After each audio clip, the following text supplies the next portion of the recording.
The latest Disney animated classic to receive the live-action remake treatment was The Little Mermaid, with the new film released in May 2023 and featuring Halle Bailey as the titular Ariel and Jonah Hauer-King as her suave love interest, Prince Eric. And overall, I think it's fair to say that the film has been doing pretty well with the majority of theatre-goers and critics, currently sitting at a 67% tomato meter and a whopping 94% audience score on Rotten Tomatoes. But there is one glaring issue in the film's story that I wanted to discuss in this video, an issue which largely prevented me personally from being able to truly connect to the characters in the film and fully invest in their journeys. Interestingly, I've seen no one else online really discuss this issue, so let's delve into it, and then I'd love to hear your thoughts in the comments once you're finished watching on whether or not you agree with my take.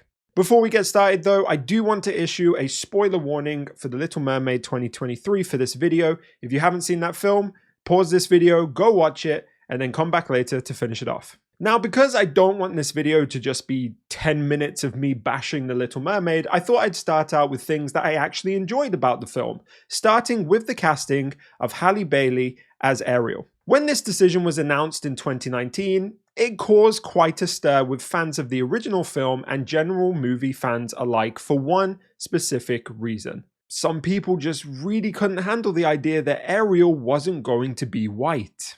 Essentially, the backlash is rooted in racism, in the idea that reimagining The Little Mermaid as a black princess instead of a white princess would be sacrilegious in some way. But, of course, this decision actually affected the movie and the story in barely any way.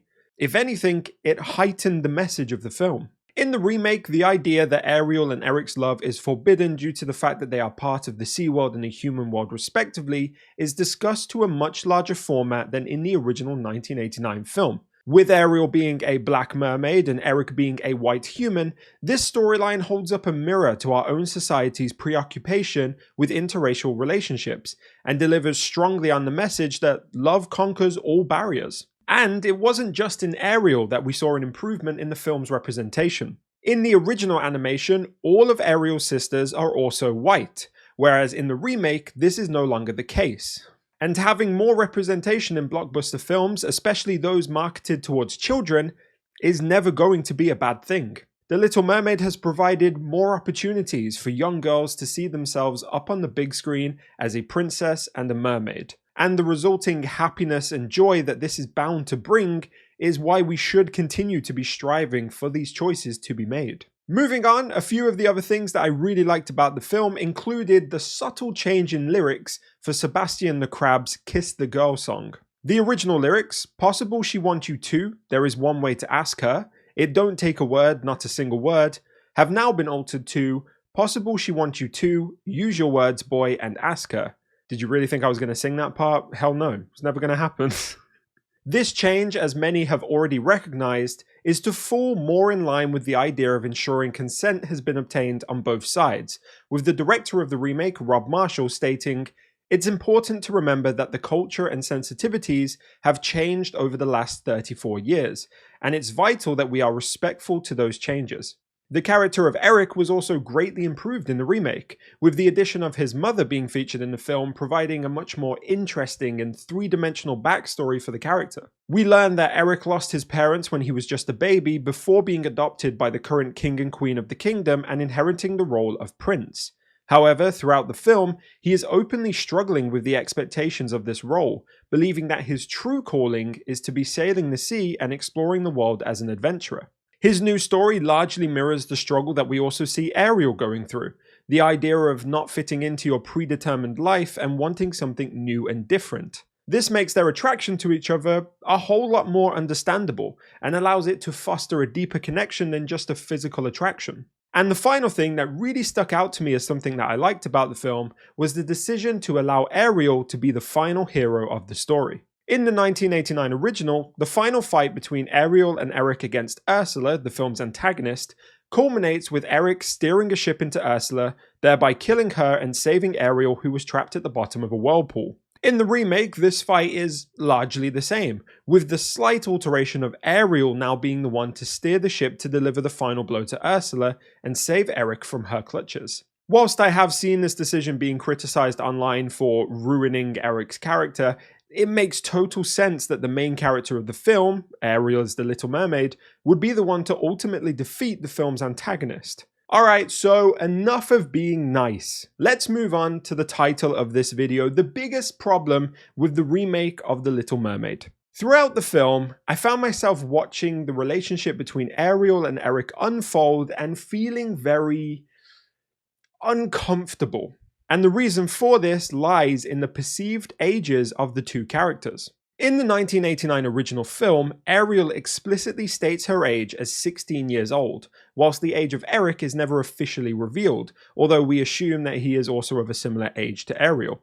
However, in the remake, this is flipped, with Eric's age being revealed to be at least 21 years old, thanks to a line delivered by his mother which says he joined the kingdom 21 years prior. In contrast, Ariel's age is never revealed. Now, this is crucial for two reasons. One, this film is a remake, which means that unless you tell the audience otherwise, they are going to attribute certain facts that they know about characters to the new iterations of the characters. Therefore, Ariel will be perceived to be still 16 years old. Combine this with the second reason, the fact that Eric is now explicitly stated to be at least 21 years old, and you might start to get an idea of why I was uncomfortable with the relationship. Throughout the film, I actually found myself actively rooting for the two characters not to get together, lest I find myself endorsing an extremely problematic age gap. Now, I should note that according to Yahoo, the age of Ariel in the remake is actually supposed to be 18, which was revealed in Disney's production notes for the film, which described her as a spirited 18-year-old. So why wasn't that ever stated in the film? If you're making the choice to explicitly state Eric's new age, a choice which resulted in some raised eyebrows thanks to the new age gap between the two characters, why not also explicitly state the age for Ariel? The closest we get to this is Ursula stating that she was banished from the kingdom 15 years ago when Ariel was just a child. But that could mean any age under 18. A 14-year-old is still a child, so are we to assume that Ariel is almost 30? This was honestly made even worse throughout the film, with multiple characters referring to Ariel as a child, and with Ariel maintaining an incredibly childlike innocence whilst exploring the human world. This was all in line with the original, of course, but when held under the microscope of the new age gap, it takes on a very different meaning.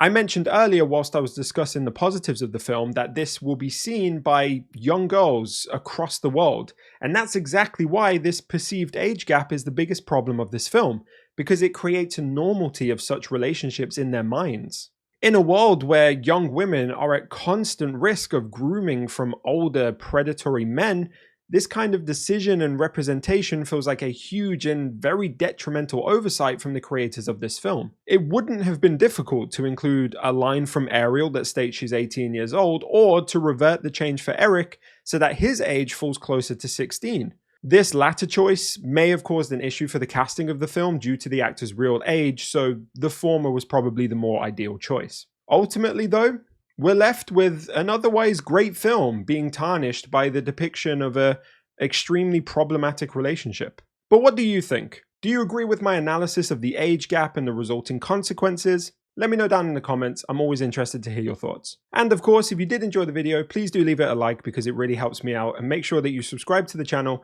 for more movie-based content every single week. Thank you guys so much for watching, and I'll see you in the next one.